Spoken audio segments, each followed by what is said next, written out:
L'estate sta finendo e l'asta del fantacalcio si avvicina. Fantalgoritmo è il miglior strumento per aiutarvi a scegliere gli obiettivi su cui puntare.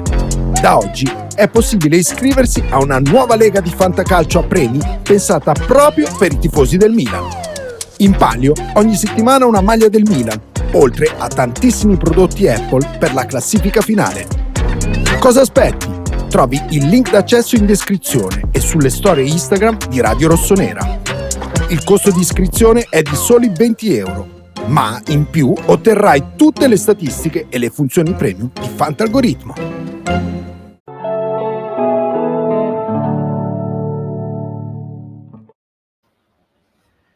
Buonasera a tutti, buonasera. Lunedì 2 settembre, eccoci qui con il quarto episodio, il secondo ufficiale. Teniamo questa numerazione un po' particolare di Future Stars, l'unica trasmissione incentrata esclusivamente sul Milan Futuro. Milan Futuro che ha giocato ieri, ve lo diciamo chiaramente, oggi per noi che registriamo, che stiamo registrando un po' a caldo dopo la partita, ieri per voi, trovando il suo primo storico punto in Serie C, pareggiando nella prima casalinga, tra virgolette casalinga, perché si giocava a Busto Arsizio, dato che a Solbiate Arno, dove poi giocherà le partite casalinghe il Milan Futuro, ci sono dei lavori in corso, quindi le prime 2, 3, 4, bisogna ancora stabilirlo, partite casalinghe del Milan saranno a Busto Arsizio, in affitto, diciamo così, nello stadio della Pro Patria.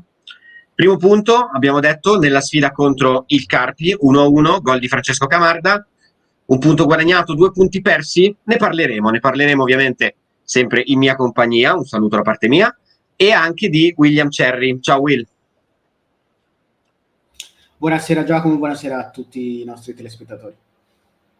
Oggi peraltro abbiamo anche la fortuna di avere due punti di vista un pochino diversi, perché abbiamo ovviamente visto entrambi la partita. Will l'ha vista da casa, dalla televisione, io l'ho vista dallo stadio, e confrontandoci subito appena finita la partita per messaggio e anche adesso prima di iniziare a registrare la trasmissione, abbiamo visto alcune cose in maniera un po' diversa. E poi ovviamente parleremo anche un attimino dell'episodio del calcio di rigore che ha deciso, diciamo, la partita, che ha portato il Milan a pareggiare, perché qui invece l'impressione è piuttosto comune, ma ne parleremo.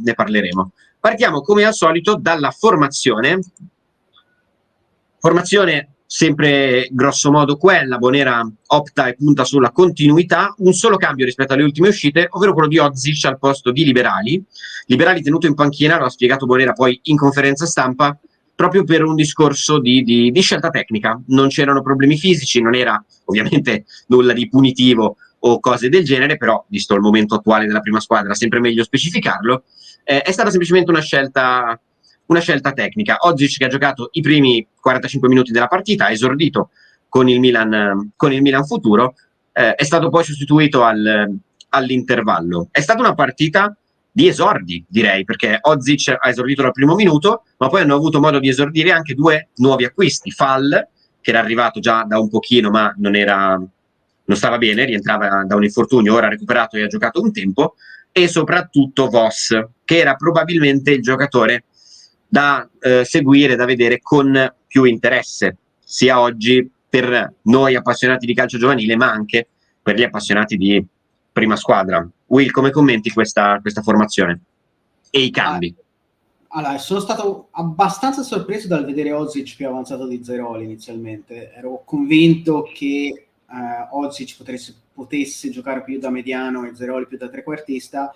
Evidentemente voleva anche un pochino di fisicità vicina a Camarda, e Ozic paradossalmente ne ha ancora di più di Zeroli, cioè nel senso è veramente una bestia, proprio fisicamente parlando. Ozic è veramente messo bene, alto, grosso, e probabilmente voleva questa fisicità, e anche il motivo per cui probabilmente Liberali è stato lasciato in panchina, non era vista come la sua partita. Devo dire abbastanza d'accordo con Bonera su quello, su questa scelta. Vediamo un pochino come va Ozic. Primi 45 minuti, prima uscita, malino, devo dire. Rimandato a settembre, dai, siamo buoni, perché era la prima. Sì, probabilmente anche pochi allenamenti in squadra, come per altri giocatori che hanno impattato magari di più, però insomma è sempre un po' diverso, dipende anche dalla tipologia di giocatore che sei.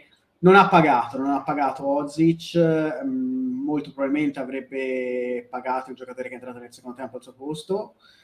Io ho l'impressione che questo ragazzo non c'entri assolutamente niente con la squadra in C, insomma, con la Serie C. Poteva finire anche tanto a poco da quando è entrato, ma poteva soprattutto finire tanto a poco, secondo me, avesse giocato dall'inizio in condizione. Poi non so se avesse solo quei 45, se ne avesse 60 o cosa, ma insomma quando è entrato Voss è cambiata letteralmente la partita. Non so cosa ne pensi, Giacomo, ma è stato cioè lui prendeva palla, puntava anche due uomini, non necessariamente uno solo, e faceva quello che voleva, ne attirava due, ne attirava tre, liberava gli altri e poi andava a saltare quando e come voleva. Abbastanza impressionante, devo dire, con la differenza di livello. Sì, sono d'accordo. Il primo aspetto che mi ha impressionato di Silvano Voss è la fisicità, proprio il colpo d'occhio, vedendolo soprattutto nella parte alta del corpo, è veramente un giocatore robusto, con una fisicità importante, e soprattutto sa usare bene questa fisicità. E altro aspetto parimenti importante, non è penalizzata la sua velocità, sia intesa come velocità di corsa che come velocità con la palla tra i piedi, non è in alcun modo condizionata da questa sua struttura fisica importante. L'impatto è stato notevole per un giocatore che, l'ha ribadito Bonera, ha fatto un allenamento e mezzo con i compagni. Lo stesso allenatore del Carpi in conferenza stampa ha detto chiaramente, quando gli è stato chiesto quali sono i giocatori che lo hanno colpito di più, quali erano i giocatori che lo avevano colpito di più della partita, ovviamente parlando di Milan Futuro, e che magari avrebbe avuto piacere di allenare, e lui ha detto ovviamente, certo di Chiamarde e di Zeroli parlano tutti, però io oggi ho detto proprio, ho visto in campo due giocatori che non sono di questa categoria, e sono Jimenez e Silvano Voss, che sono due giocatori però, per concludere, che non allenerò mai perché con ogni probabilità non resteranno particolarmente a lungo in questa categoria. E per la partita che hanno fatto entrambi, io sento di essere d'accordo. Anche Jimenez è stato probabilmente uno dei migliori in campo, perché è riuscito a costruire tante occasioni. Gli è sempre mancato qualcosa alla fine. Nelle sue sgroppate centrali gli è mancato il tiro, non tanto come qualità, ma il momento giusto per calciare. Invece nelle sue corse laterali gli è mancata precisione nei cross, perché ha corso bene, ha dribblato bene, ma ha crossato oggettivamente un po' male, per quello che sappiamo che può fare il ragazzo. Ovviamente adesso sembra che noi gli stiamo buttando la croce addosso, ma lo facciamo perché sappiamo qual è il suo potenziale. In una partita in cui peraltro, rispetto alla Virtus Entella, non ha avuto particolari colpi di testa, non ha protestato particolarmente, c'è stato un momento in cui si è quasi acceso un capannello di tensione verso la fine, lui non ne ha preso parte, quindi è stato un po' più maturo nella gara di oggi. È mancato un pochino nella parte finale, proprio anche nel passare il pallone, perché quando partiva con le sue corse, con i suoi dribbling, poi si innamorava un po' troppo del pallone, sognava un po' troppo probabilmente l'Eurogol e si dimenticava di passarla. Nel complesso, due parole ancora su qualche singolo, andando secondo me per reparto, che può essere la soluzione migliore. Ti rubo un attimo 2 secondi, perché secondo me si è stato molto bravo Jimenez sulla destra, è stato molto bravo oggi anche Bozzolan sulla sinistra. Sì. Ci tenevo perché secondo me non ha fatto le sue migliori partite, soprattutto la prima di campionato, non è stato tra i migliori, diciamo. Bozzolan invece oggi molto molto bene su quella corsia mancina, e secondo me non è stato nemmeno un caso che poi alla fine abbia tolto Bartesaghi, tra virgolette, a parte che non ho capito molto quel cambio, poi ne parliamo magari, perché non ci ho visto niente, cioè non capisco il senso proprio del cambio in sé. Non è un cambio tattico. Bartesaghi, a mio avviso, non ha fatto la miglior partita, è uno di quelli che dovevamo parlare, perché secondo te ha fatto invece una gran partita. Ecco, secondo me non ha fatto la sua miglior partita, però non ho capito il senso, perché non ha neanche sfigurato particolarmente. Cambiare difensore centrale per difensore centrale non ha molto senso, però nel momento in cui mi aspetto che entri un difensore centrale, io mi aspettavo Bartesaghi magari che andasse sulla sinistra, invece non ha voluto togliere Bozzolan e secondo me anche quello è un segnale della partita di qualità che ha fatto Andrea oggi. Tutto qui, scusami. Sì, no, ma sono d'accordo con te. Buzzolan, peraltro, che poi ha parlato anche lui in conferenza alla fine della partita, era piuttosto provato, ma devo dire che sia lui che Jimenez dall'altra parte hanno corso molto, sia in sovrapposizioni offensive che in corse all'indietro difensive, e vi posso dire che oggi faceva veramente caldo. Teniamo conto che è la partita giocata prima delle 4 che ha giocato il Milan Futuro finora come orario, perché le altre sono state tutte alle 21, 20:45, 21 credo tutte. Questa è stata la prima giocata alle 18 e io vi posso garantire che faceva veramente caldo all'inizio, contando che lo stadio di Busto non ha tribune particolarmente importanti e insomma l'ombra non arrivava in campo da nessuna parte, era tutto al sole, soprattutto i primi 60 minuti sono stati molto molto impegnativi. Ci tengo a fare una menzione perché l'ha fatta anche Bonera e l'ha fatta anche Bozzolan per il pubblico, un pubblico di 1350 spettatori circa, e un pubblico molto presente, molto partecipe, un pubblico che ha risposto veramente alla grande, secondo me, a questa prima uscita casalinga del Milan Futuro. Si è fatto sentire per essere sempre una partita di Serie C e per essere uno stadio con 1300 persone e non le 50, 60, 70 mila che fa chiaramente San Siro, ma si è fatto sentire, secondo me ha dato la carica ai giocatori. Chiaramente Bozzolan ha parlato sì di spinta emotiva, ma lui, avendo giocato a Perugia in Serie B, ha detto che non era per lui una cosa particolarmente nuova, ma che sì, è una grande motivazione, ma dall'altro lato devono essere bravi loro a gestire anche la pressione comunque di avere un pubblico lì che spinge, che li incita e che ha pagato per vedere loro giocare, perché ricordiamolo, per andare a vedere la Primavera non si paga, ma per andare a vedere la Serie C si paga, quindi anche la responsabilità della prestazione portata in campo per certi versi è un pochino maggiore. 2 parole al volo per reparto. Difesa: Nava poco da segnalare per quanto mi riguarda, incolpevole sul gol e non costretto a particolari interventi nel corso della partita. Qualche rinvio coi piedi non incredibile, ma devo dire a sua discolpa che il campo, proprio il manto erboso, non era un granché. Jimenez, Bozzolan, ne abbiamo parlato. Difensori centrali: per me Bartesaghi, a differenza tua Will, ne abbiamo parlato prima, è il giocatore su cui abbiamo probabilmente dibattuto un po' di più. A me è piaciuto molto. C'è anche da tenere in considerazione un aspetto: Bartesaghi, Zeroli, Cuenca e Camarda, tutti e 4 schierati titolari, ieri sera erano a Roma. Perdon, l'altro ieri sera, per voi che guardate il video, erano a Roma. Sono stati in panchina tutto il tempo, ma comunque erano presenti, convocati da Fonseca con la prima squadra. E in più, ha detto Bonera, non si sono allenati mai nel corso della settimana con il Milan Futuro, ma sempre con la prima squadra. Sono tornati alle 3 circa del mattino, sono andati a dormire e poi sono andati a giocare. Questo per me va tenuto in considerazione. Bartesaghi, rispetto a delle uscite in cui secondo me aveva fatto un pochino fatica, le prime 3, meglio. È stato saltato nettamente solo una volta e comunque questo non ha portato a una particolare occasione da gol, ma per me ha fatto tante chiusure importanti e sui contrasti aerei è arrivato spesso prima. Per me è partita buona, non da 8, ma comunque da 6,5, magari anche 7 di Bartesaghi, e forse per la prima volta in queste 4 partite del Milan Futuro superiore a Minotti per quanto mi riguarda nella coppia dei centrali. Non so cosa ne pensi tu. Allora, ecco, stavo per arrivarci. Non sono particolarmente d'accordo, nel senso che allora Bartesaghi secondo me ha fatto meglio di Minotti in generale in tutte le partite fino a qui, e per me è una sorpresa perché Minotti, forse la prima di Coppa Italia, il 3-0 con il Novara, effettivamente Minotti aveva fatto una gran partita. Dopodiché Minotti secondo me è molto calato.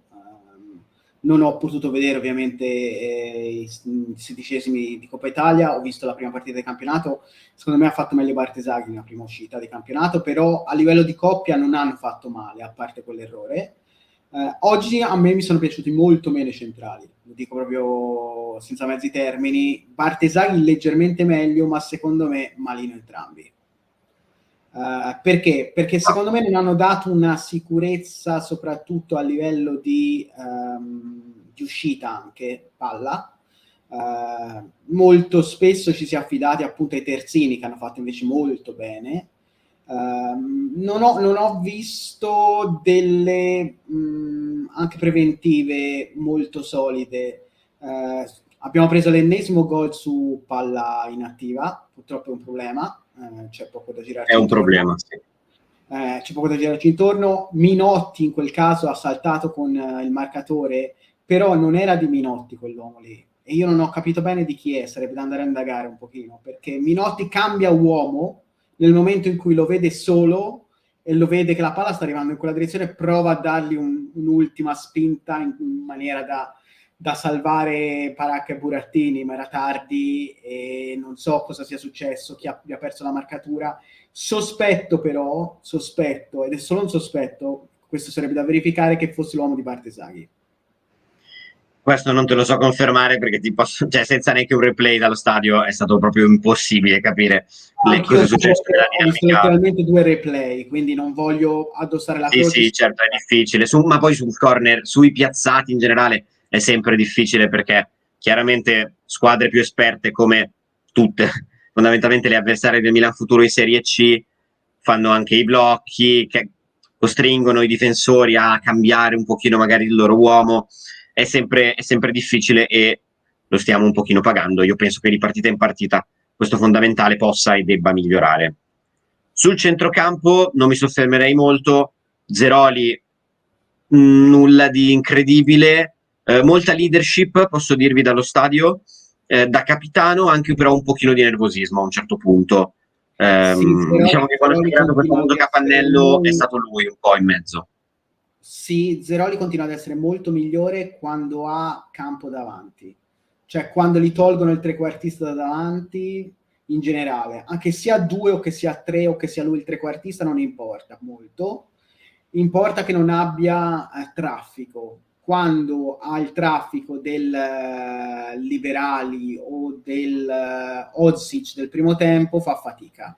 Nel secondo, quando erano un pochino più in linea, lui e Vos comunque male aveva comunque più campo per attaccare, e lì si apre il campo e lui riesce a cambiare proprio ritmo. Ha fatto un secondo tempo molto superiore al primo, in breve, scusami. Concordo, no, hai fatto benissimo, hai fatto benissimo.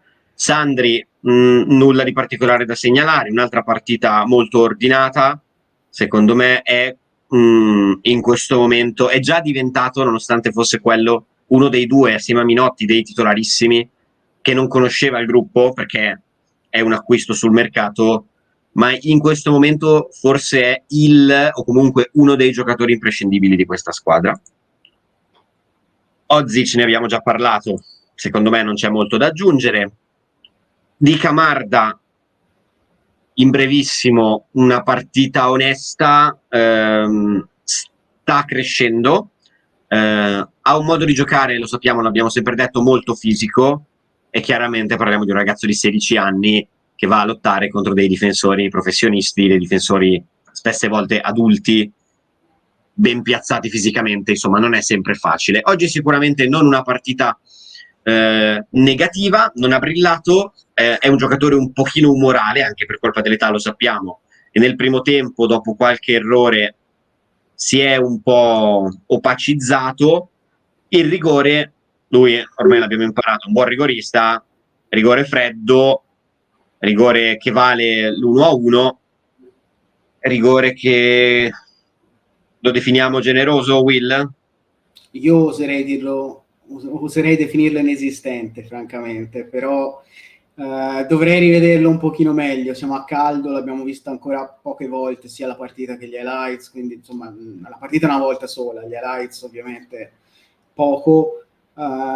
Onestamente mi sembra una mano sulla schiena e poi una scivolata a cercare di intercettare il cross più che altro. Non mi sembra che ci sia assolutamente calcio di rigore, però magari mi sono perso un tocco che non ho visto da qualche parte, una scivolata sulla caviglia o qualcosa che potrebbe essere. Mi sembra abbastanza inesistente. Su Camarda in brevissimo fa molta fatica ancora a legare il gioco, e Longo negli ultimi minuti di nuovo è entrato e ha legato il gioco in una maniera che si vede l'esperienza anche nella categoria. Nonostante non abbia il fisico di Camarda Longo, perché non è alto come Camarda, non ha il fisico di Camarda nonostante l'età, però in questo momento a livello di legare il gioco è un altro discorso, totalmente un'altra cosa. Sì, sono d'accordo con te. Longo è stato citato, anche se non a seguito di domanda specifica, da Bonera nel post partita perché ha voluto esaltare la sua prestazione quando è entrato nei minuti finali. Mi ricollego a questa cosa perché mancano gli ultimi due giocatori, in breve, di cui si può dire qualcosa, che sono Chaka Traoré e Ugo Cuenca, i due esterni. A mia domanda su qualche singolo, tra cui Ugo Cuenca, perché io personalmente ho visto una partita molto positiva di Cuenca, indubbiamente, e questo credo che sarai d'accordo con me, la più positiva delle 4 con il Milan Futuro, secondo me almeno. Io direi il secondo tempo più positivo di tutte le partite. Il primo, no, per me. Ma io in generale ho visto nel complesso un buon giocatore che è riuscito finalmente a entrare un pochino nel vivo del gioco, dopo partite in cui non si può neanche dire che abbia fatto male, perché fondamentalmente non toccava mai la palla, era veramente un corpo estraneo nel Milan Futuro nelle ultime uscite, io almeno lo vedevo così. Qui è riuscito a prendere palla, si muoveva proprio di più, probabilmente si è avvicinato anche a una condizione fisica migliore, chiedeva palla, si muoveva molto e è riuscito a fare diversi dribbling di assoluta qualità, pesa sulla sua prestazione, ma può capitare il grave errore sotto porta negli ultimissimi minuti di partita che avrebbe regalato al Milan i primi 3 punti, la prima vittoria della sua storia.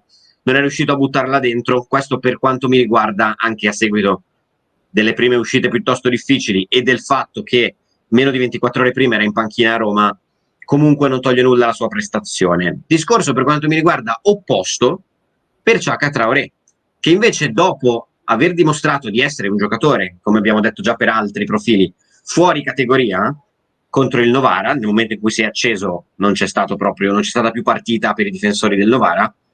Le 2 uscite successive invece sono state negative per quanto mi riguarda. Poco nel vivo del gioco, non riesce a creare superiorità numerica sulla fascia, ma quasi non ci prova. Cioè fa pochi dribbling ma punta proprio poco l'uomo. Secondo me è lui che deve salire di livello e Bonera scherzava e diceva anche io col mio staff mi sono chiesto com'è possibile che in ogni partita spunti fuori e riesca a dare il meglio di sé un nuovo giocatore, ma uno che invece magari aveva fatto bene nelle partite prima cala, e secondo me il riferimento era proprio un po' verso Chaka Traoré, non so come l'hai vista tu. Credo che sia in brevissimo la descrizione di un Under 23, nel senso che sono giovani e la continuità è una delle cose che devono trovare, cioè una delle cose che vanno aiutate nello sviluppo di un giovane, di un Under 23, è la continuità. Traoré poi lo sappiamo che un po' così anche dalle giovanili, insomma, non è che sia una novità, che sia discontinuo, e purtroppo lo stesso si può dire per Cuenca. Sono giocatori abbastanza umorali. A me piacerebbe vedere più spesso altri giocatori. Oggi è entrato molto bene Fall, ma a me piacerebbe vedere un pochino di più Sia, un pochino di più Alesi, e soprattutto spero di vedere in futuro, proprio a livello anche di C, perché secondo me può dare una grossa mano Antonio Gala, che secondo me messo sulla fascia è molto concreto e poco fumoso. Ecco, tutto qui. Probabilmente uno tra Cuenca e Traoré è di troppo in un 11, mettiamola così. Te ne puoi permettere una alla volta e magari sperando di beccare la giornata giusta di uno o dell'altro. Vedremo se Mister Bonera ti ascolterà, perché se il Milan prima squadra si ferma per la sosta nazionali, il Milan futuro non si ferma. E adesso trasferta molto complicata a Sassari, si vola in Sardegna, sul campo della Torres. Io so, Will, che tu sostieni, probabilmente con ragione, sei un pochino più esperto di me sulla categoria, che la Torres sia probabilmente la squadra più forte o una delle più forti di tutto il girone. Sarà sicuramente una trasferta impegnativa, trasferta che si giocherà domenica 8 settembre alle ore 20:45.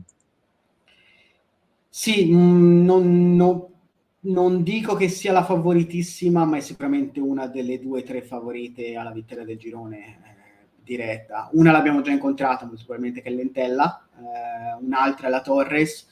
Calendario impegnativo. Devo dire che oggi mi aspettavo a livello di risultato qualcosa in più.